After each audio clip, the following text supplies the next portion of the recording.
Thank you very much for staying tuned. It's still Development Focus with Gideon Ojo on ITV. Today, February 23, 2022. I hope you are enjoying our discussion. We just had a very long discussion around Nigeria's education sector, the roads and the challenges and the way forward.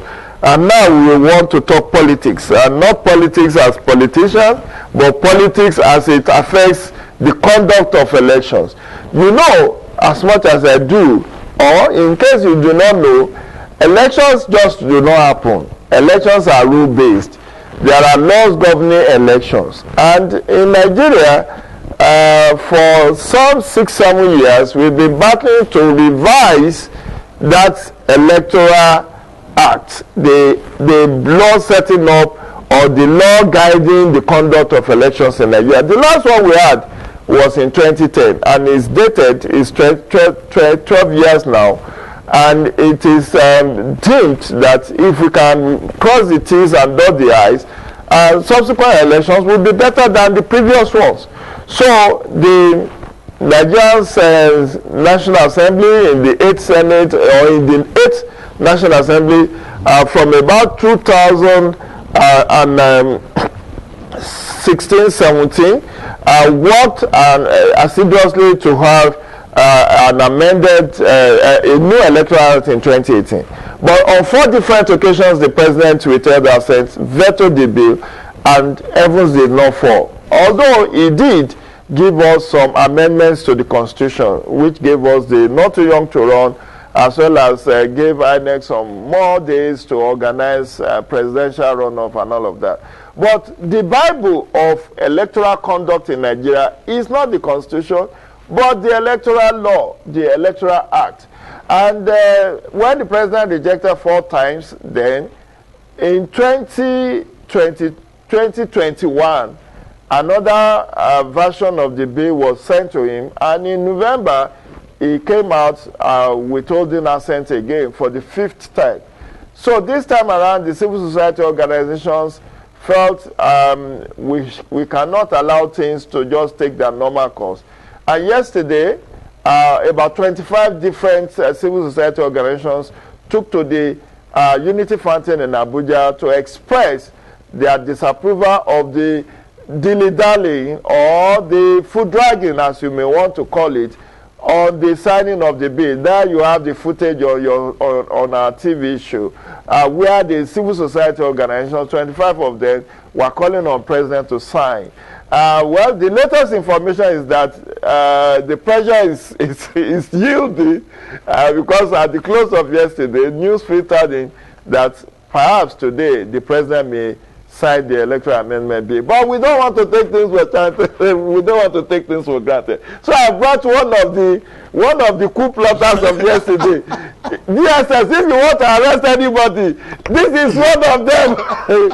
I brought Paul Enenjo James. Paul James is the head of elections program of Yaga Africa. He's one of the ROS and masterminds of yesterday's protest march, I want to call it that, at the Unity Fountain. But they were quite peaceful, no disruption, no hijacking, and everything went very well. And the global community knew something is happening in Nigeria. So, Paul, I've given a bit of background. You want to add to that? You are encyclopedia of elections.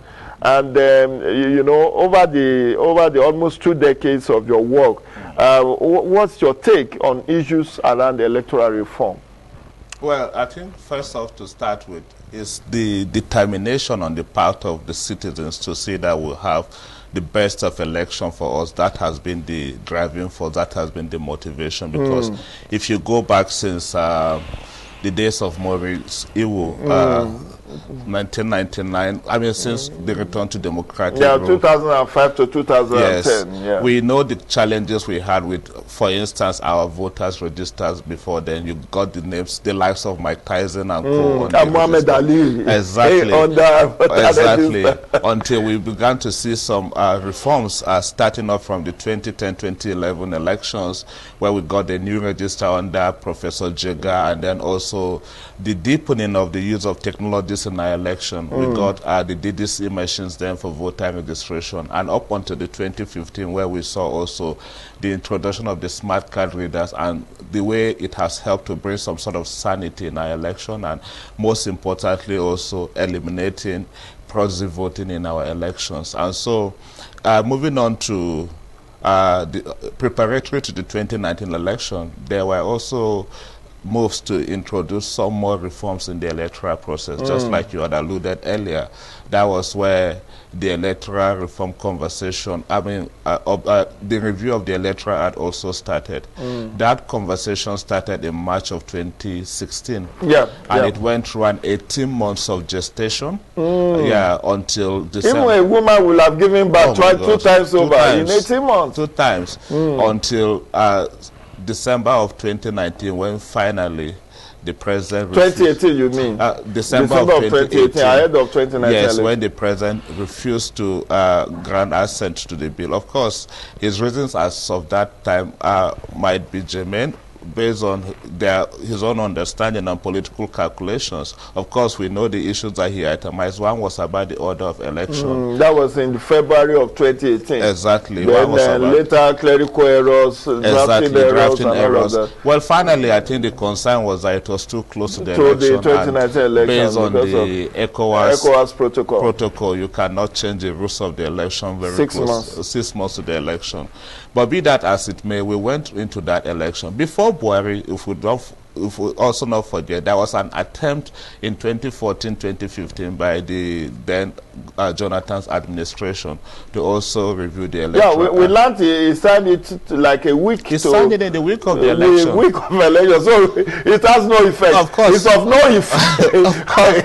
No effect. I am sure the vast majority of Nigerians didn't even know that happened. That there was an amendment in 2015. Yes. So here we are. We went through the 2019 election. Immediately after the election, we spotted some of the areas that we thought needed improvement in the elections, and so working with the National Assembly, a lot of civil society made a lot of input.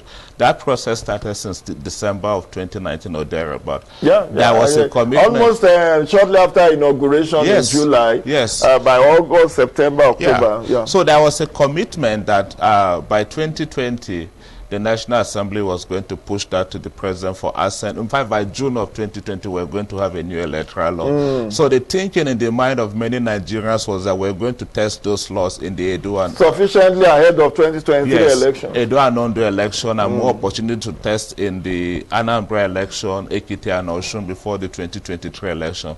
COVID happened, and then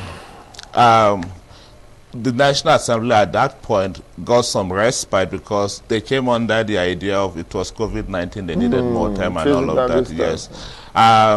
Let's not also forget that this is one of the most comprehensive bill, as far as I know, as far as I'm concerned, given the kind of input that contributions by different sectors of the Nigerian polity, different stakeholders, from the civil society, the security. I mean, I was at the public hearing where I know more than 20-25 groups made their own contributions, submitted their memoranda to the National Assembly. They even set up a technical committee that also sat for another 6 months or thereabout, headed by Commissioner Okoye, Festus Okoye. Exactly. And then somebody from the Office of Attorney General, and then the National Assembly. Exactly. I was trying to come to that point. Sorry. It's fine. It's fine. If you think about also the people from around the government that also made their contribution, I didn't actually expect that it could take this long for us to be talking about. People are shocked. I mean, what else do you want? So, with all this rigmarole and fine-tuning and all of that. Exactly. So that's,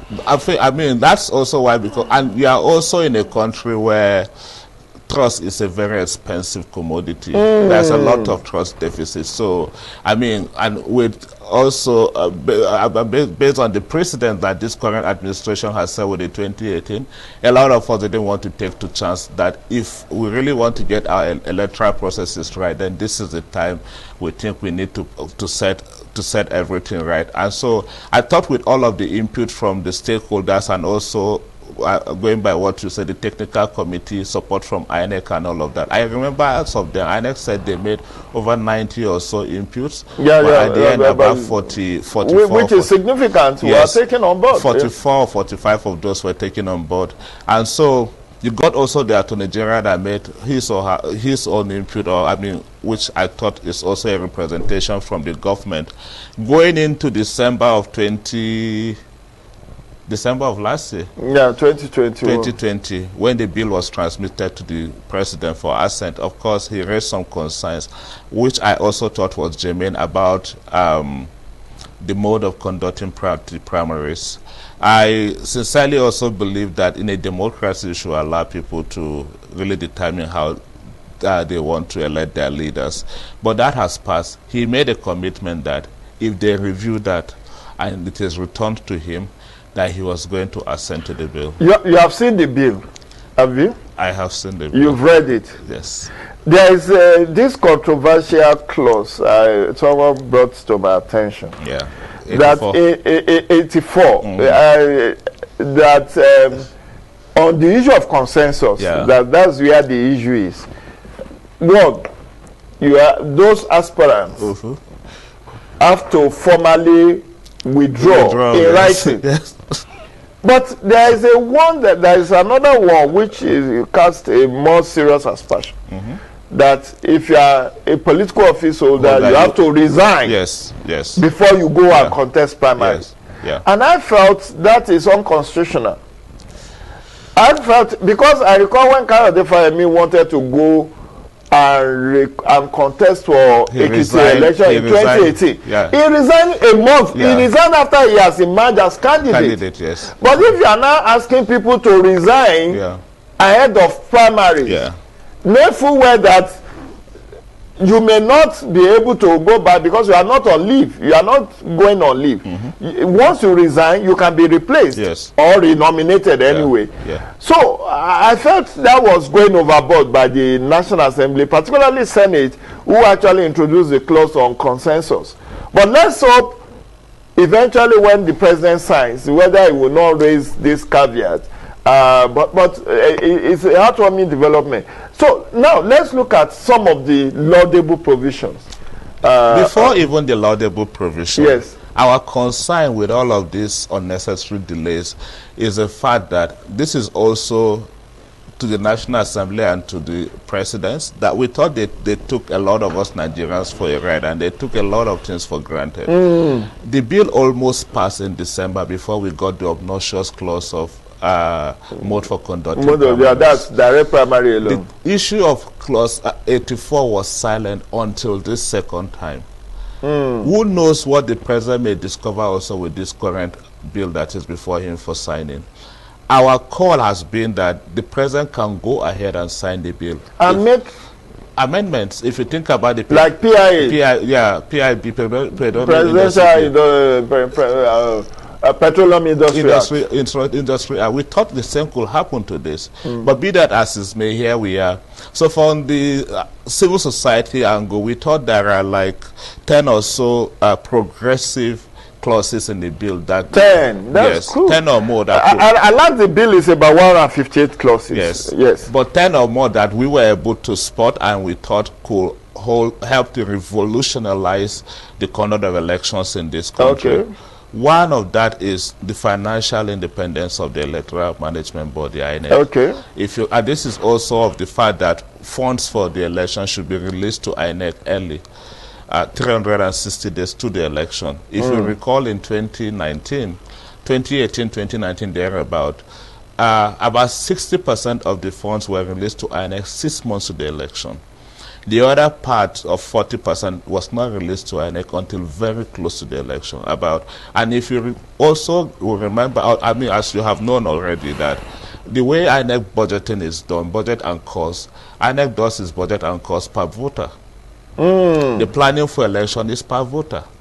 So whatever it is, they will need resources for that. You are giving INEC resources for election very close to the election, where a lot was not even the entire money in central bank will make all the difference, because you need to do certain procurement like 6 months, 7 months, exactly. 8 months. And so remember also the controversy that surrounded the release of funds then.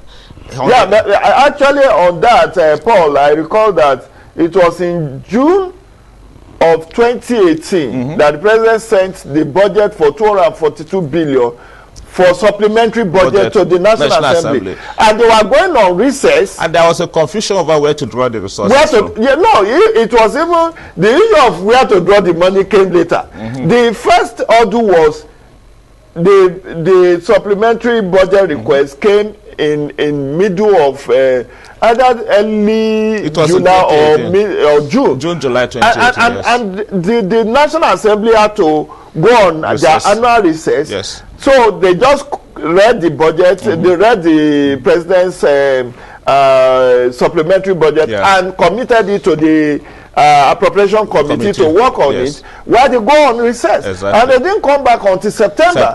That's the point. And that was when they were now like, okay, we even approve, but where do we get the money? You want to take part of our constituency project money? No, we have to take it from this MDA and all of that. So the controversy was not laid to rest until like October, November. So the earliest INEC got the election for 2019 was around December. Was in December. That's the truth. So you and that's what we need to avoid. That is also what we need to be telling Nigerians. That we are not speaking for INEC, but we also need to understand some of these constraints.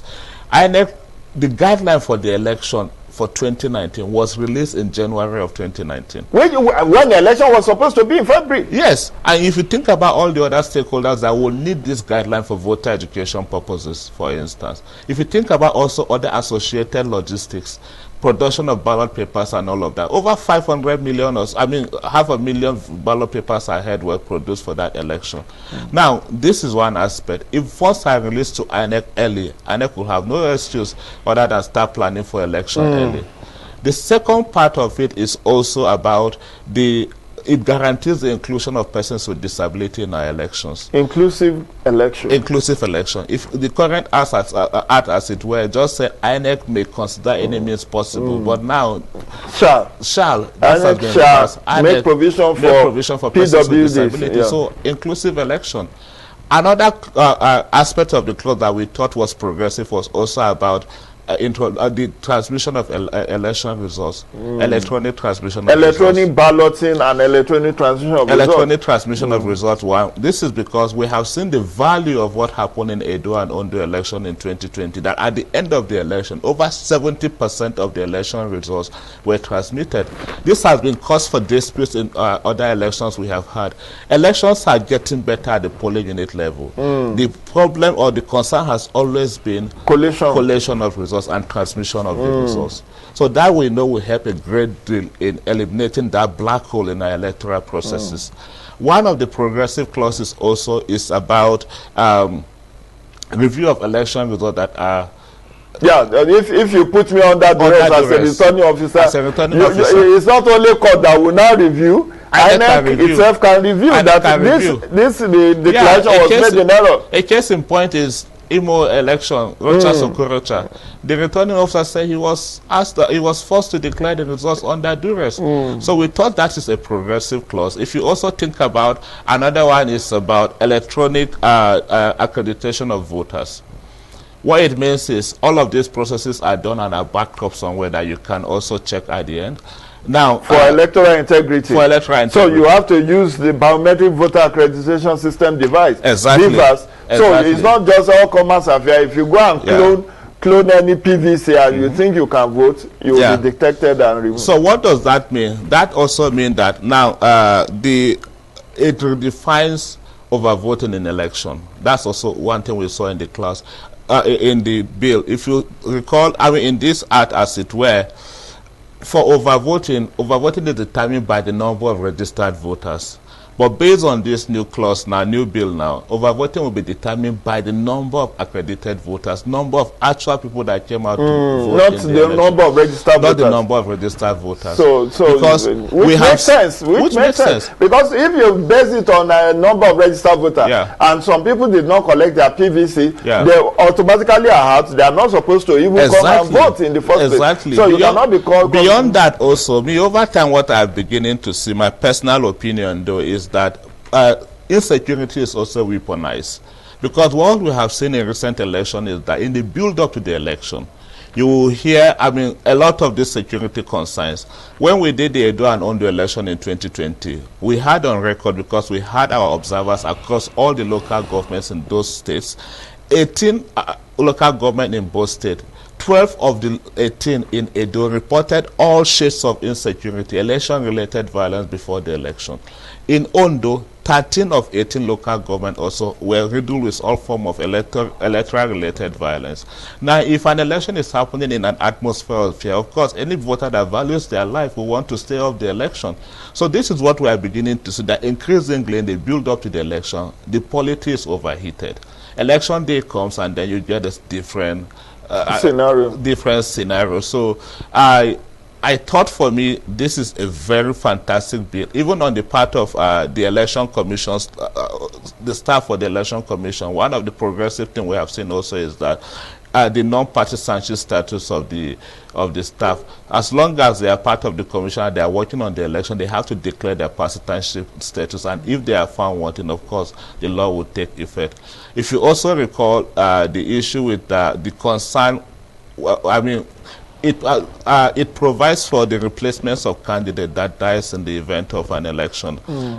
If you recall the case in 2014, 2015? Yeah, in 2015.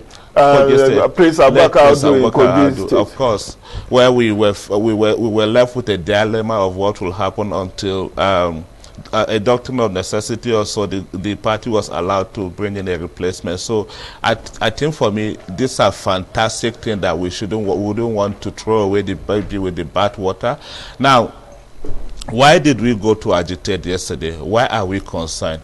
Because we are tired of being holed up in this. We have seen what has happened with previous elections, especially the thing about the Imo scenario that we have just mentioned, for instance. If you have all of this removed from our election, of course, election will even become more interesting for voters who even want to participate. Okay, so going forward, I hope next time we have you, we will be talking about implementation. So what does, if the president signs, and I know there are dual agitation about membership of INEC, and then some concerns have been raised about 1 or 2 members. Yes. How do you see the future elections panning out with this new law, and then the replacement and the constitution of the board of INEC? Exactly. I think we should be bothered more about the constitution of the board of INEC. We, for one thing, we have concentrated so much power in some individuals or in some of the positions we have in this country, and it's causing this unnecessary panic. I am concerned that very soon about the tenure of about 27 of the 37 resident electoral commissions will come to an end. And if people are raising concerns already about some of the the partisanship status of some of the national commissioners, I worried what will happen, especially as this is happening very close to the preparation for the 2023 election. Okay, when we come to that bridge, we will cross it. Let's not be unduly afraid. That will be the size of our discussion and the size of Development Focus with Judy Ojo on ITV this morning. I want to thank you, Paul Enanga Jones, James PJ, the head of elections program of Yaga Africa. Yaga has become a brand. Congratulations on your 15th anniversary, even Thank though you you very didn't invite me to the gala night and We the have dinner. not done gala night yet. Okay. It will come. Okay. It's in the pipeline. Don't let them break the pipeline anyway. So thank you for coming. My Thank regards you. to your colleagues at Thank you Young very Africa. much. Yeah. You're doing a great job. Please Thank keep it you. up, and we'll be here to support you. So until next Wednesday, when a fresh edition will be brought your way, it's time for me to say bye for now. Stay safe and stay blessed.